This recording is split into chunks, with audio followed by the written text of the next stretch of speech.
जय जवाहर जय छत्तीसगढ़। तो स्वागत है दोस्तों इस YouTube के प्लेटफॉर्म में। मैं हूं सूर्या और आज मैं आपको छत्तीसगढ़ की नदियों के बारे में बताने वाला हूं कि छत्तीसगढ़ में कौन कौन सी नदियां हैं, कौन कौन सा अपवाद तंत्र है, किसकी कौन सहायक नदियां है। एकदम आसान से ट्रिक के माध्यम से आपको याद हो जाएगा।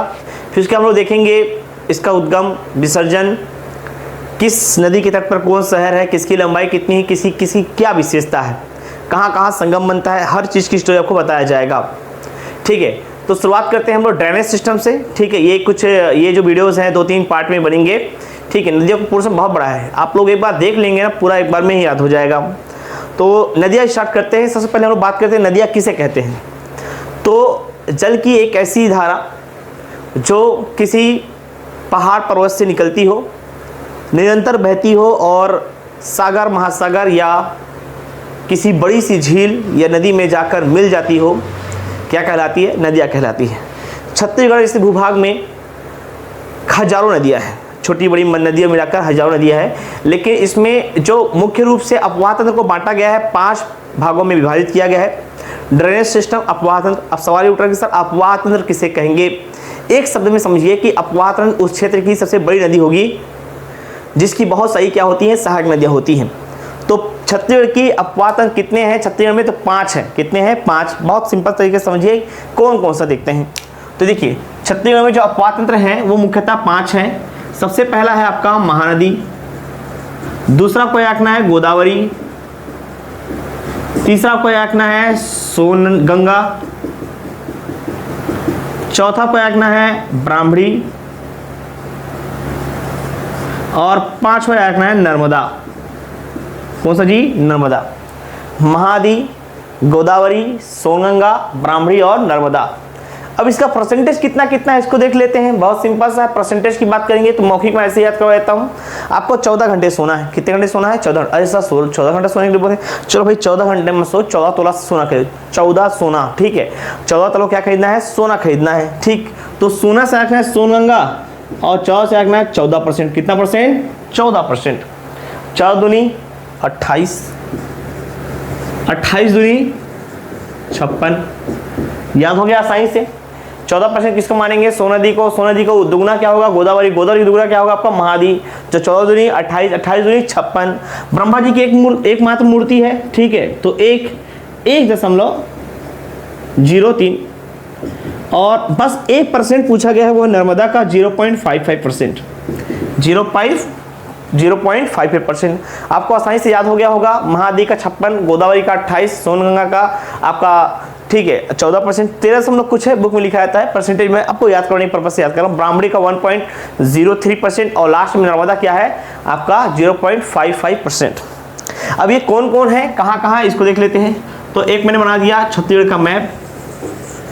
ये हो गया छत्तीसगढ़ का मैप, रफली डायग्राम बना दिया छत्तीसगढ़ का। इससे सबसे पहले बात करते हैं महानदी की। तो ये हो गया आपका छत्तीसगढ़ के बीचों बीच से गुजरने वाली नदी जिसका नाम क्या है? महानदी। ये त्र्यंबकेश्वर की पहाड़ी राशि से निकलती है, छत्तीसगढ़ की दक्षिण पश्चिमी सीमा बनाती है। इसका नाम क्या हो गया आपका? गोदावरी।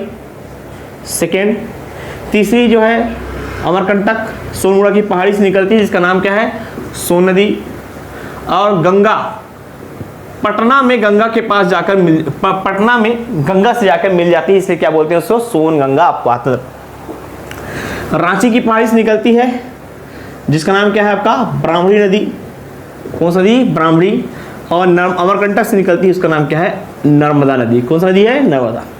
तो ये 5 अपवाद तंत्र हैं, महानदी, गोदावरी, सोनगंगा, ब्राह्मणी, नर्मदा।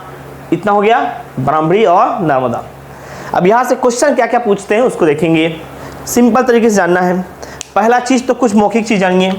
ठीक, एक मैं थोड़ा सा ना भारत का मैप बना रहा हूँ केवल समझाने के पर्पज से। ठीक है, देखते हैं।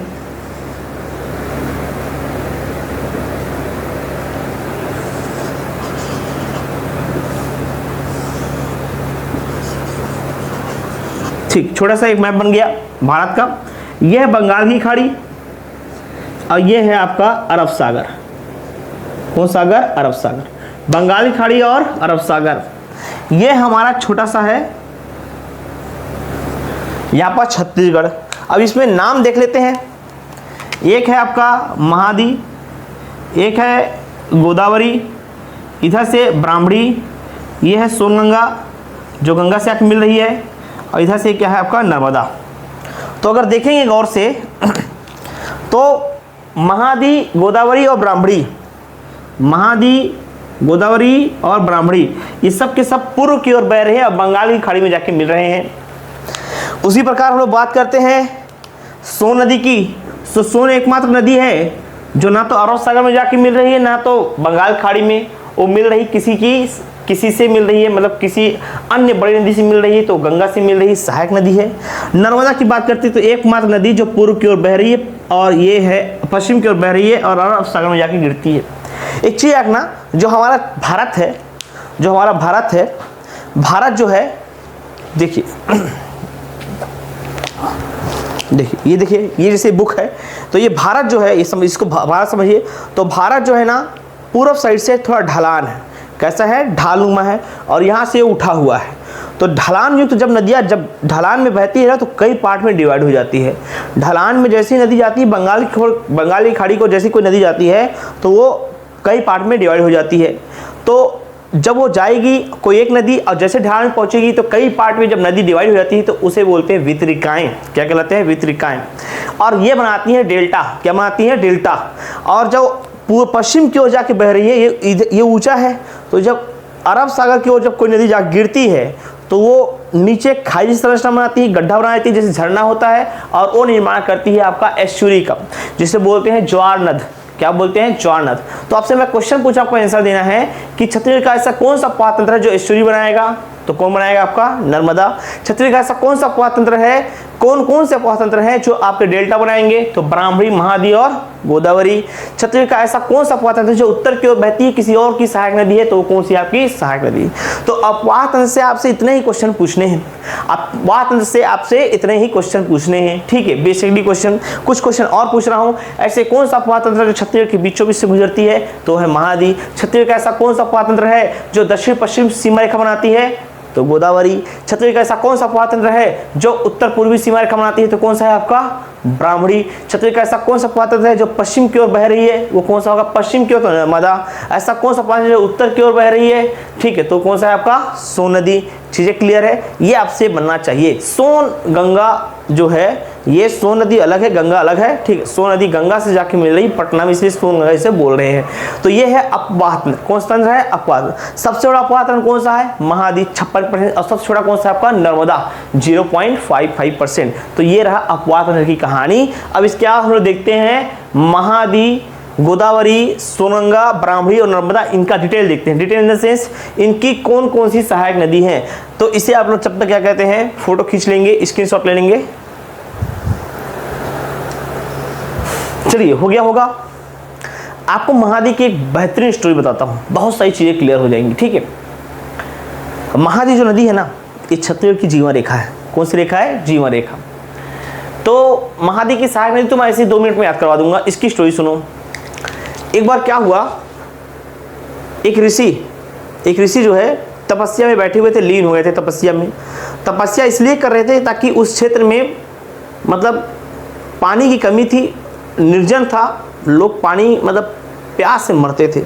तो ऋषि मुनि इसलिए तपस्या कर रहे थे ताकि वहाँ कोई पवित्र नदी बहे। तपस्या कर रहे थे, लीन हो गए, तपस्या में लीन हो गए, ठीक है।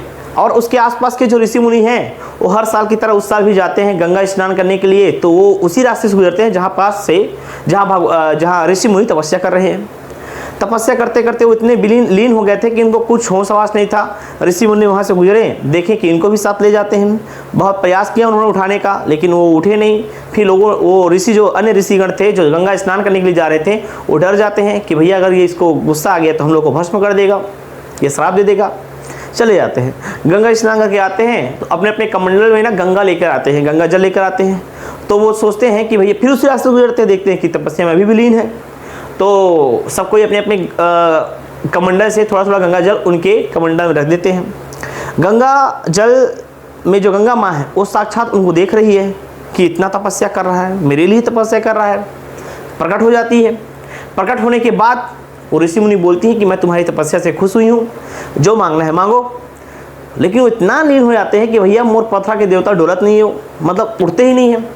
अब इस तरीके से बार बार बोलने पर जब वो नहीं उड़ते तो गंगा माँ बहुत रुष्ट हो जाती हैं और गुस्से से उनके कमंडल से नीचे की ओर गिरते हुए एक विकराल रूप धारण करती है और अपने आसपास जो भी चीज़ होता है उसे बहाते हुए ले चलती है। तो इस तरीके से बहुत निर्जीव लोग मरते हैं। ये सब जो उनकी शिष्या देखती है, उनके मन में आता है कि ये जो भी निर्जीव मर रहे हैं ना, उनका कहीं ना कहीं पाप के भागीदार मेरे प्रभु होंगे। अब उनकी जो शिष्या है उनको जगाने का प्रयास करती है, बहुत प्रयास करती है, फिर भी नहीं उठते हैं। आखिरकार उन्होंने एक तिनका को जलाया और जलाकर उनके शरीर पर फेंक दिया। अब उनको जैसे ही आग का एहसास हुआ वो तुरंत उठ जाते हैं कि उनको लगता है कोई मुझे जलाने वाला है, और जैसे देखते हैं कोई मतलब उनकी शिष्या सामने है, उसको भस्म कर देते हैं। भस्म करने के बाद उनको एहसास होता है कि यार ये तो मेरी शिष्या है, ये मुझे क्यों जलाएगी। अब इतनी तो शक्ति होती है कि पीछे देख सकें। वो पीछे देखते हैं तो उनको पूरा एहसास होता है कि ऐसे ऐसी घटना घटी थी उनके साथ। खुद गंगा माँ प्रकट हुई थी, मुझे आशीर्वाद दी थी, मैं उनका मैंने उपेक्षा किया। वो बहुत विनती करते हैं गंगा माँ से कि मैं आपके लिए ही इतनी तपस्या कर रहा था, आप इस तरीके से अपने पवित्र जल को मत बहाइए, उसका मतलब उपयोग हम लोग के लिए कीजिए। चारों तरफ से आपकी जो पवित्र नदी है अगर चारों तरफ से बहेगी तो यहाँ लोग आकर बसेंगे। अब मैं इसीलिए इतना तपस्या कर रहा था। बहुत प्रार्थना अर्चना करने के बाद भगवान जो गंगा है, माता गंगा खुद आती है और आने के बाद वो छत्तीसगढ़ की चारों दिशा में बहती है। ठीक है, अब इसकी कहानी आपने महादी की कहानी सुना है, अब इसको मैं रिलेट करता हूँ किस तरीके से। देखिए, हम बात करते हैं महादी की। किसकी बात कर रहे हैं? महादी की। थोड़ा सा यहाँ पर देखिएगा, महादी जो निकलती है ना, ये सिहावा पर्वत से निकलती है। सिहावा पर्वत से पूर्व की ओर जाती है, फिर रिटर्न होकर आती है कांकेर की ओर। सिहावा पर्वत धमतरी से निकलती है, इसको मैं बताऊंगा, कम से कम 11 जगह से गुजरती है। ठीक है, आपका धमतरी, धमतरी के बाद आपका कांकेर, बालोद, फिर धमतरी, धमतरी के बाद गरियाबंद, फिर रायपुर, फिर उसका महासमुंद, बड़ौदा बाजार, जांजगीर चांपा, शक्ति, सारंगढ़ और रायगढ़। ये होते हुए 11 जिलों से गुजरने वाली एकमात्र नदी कौन सी है? महानदी। अब इसकी जो स्टोरी बता रहा था, जिस ऋषि की स्टोरी बता रहा था मैं, उस ऋषि का नाम है श्रृंगी ऋषि। उस ऋषि का नाम क्या है? श्रृंगी ऋषि। तो इसी सिहावा पर्वत को बोलते हैं श्रृंगी पर्वत। कौन सा पर्वत? श्रृंगी पर्वत, उद्गम स्थल। इनकी शिष्या का नाम है महानंदा। क्या नाम है? महानंदा। जब माता जो गंगा माता प्रकट होती है तो बोलती है कि आप मेरे वजह से इस शिष्या का विचार, इस शिष्या जो है जो भस्म हो गई है, आज से मैं इनके नाम पर ही बहूंगी। तो महानंदा उनकी शिष्या का नाम था। तो जब बहती है तो उस समय उनका नाम क्या था? महानंदा। क्या नाम था? महानंदा।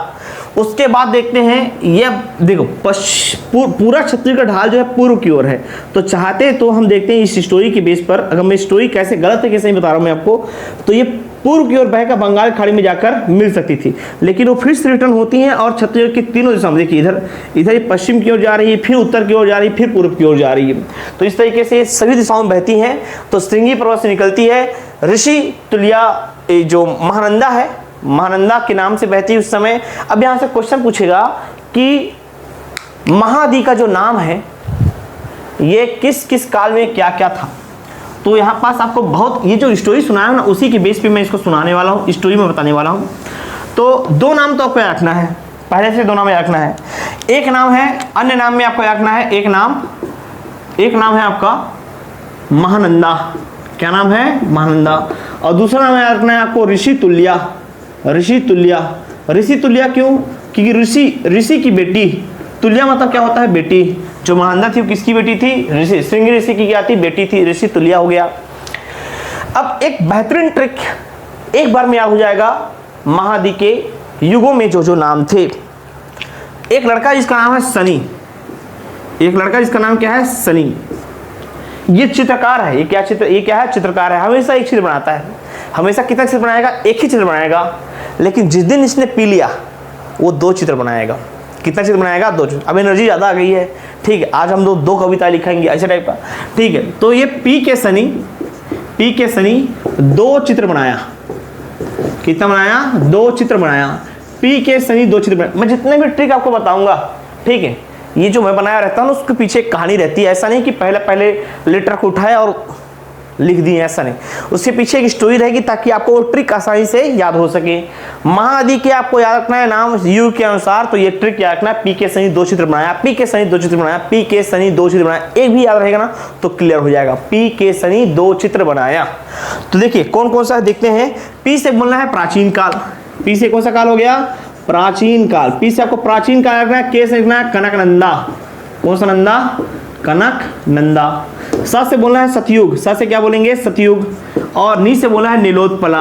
क्या बोलेंगे? नीलोत्पला। बहुत आईएमपी पूछता है एग्जाम में। ठीक, दो से बोलना है द्वापर युग, दो से क्या बोलेंगे? द्वापर युग। और चित्र से क्या बोलेंगे? चित्रोत्पला। कौन सा पला? चित्रोत्पला। ठीक है, इतना रखना जी।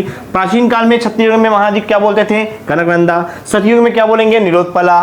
द्वापर में क्या बोलेंगे? चित्रोत्पला। अब मेरी बात समझेंगे, ठीक है। अब पुराणों की बात करते हैं। किसकी बात करते हैं? पुराणों की बात। जैसे कि वायु पुराण हो गया, मत्स्य पुराण हो गया, स्कंद पुराण हो गया, ठीक है, ब्रह्म पुराण हो गया, ब्रह्म पुराण हो गया, भीष्म पर्व हो गया। कौन सा पर्व हो गया? भीष्म पर्व। कभी कभी एग्जाम में ये पूछता है कि निम्न पुराणों में महाद्वीप का नाम क्या था? तो एक चीज रखना कि जो हमारा अंबर है, ऊपर आकाश है, ये कैसे दिखाई देता है? नीला दिखाई देता है। वायु की वजह से नीला दिखाई दे रहा है, ठीक है, वायुमंडल जो है नीला है।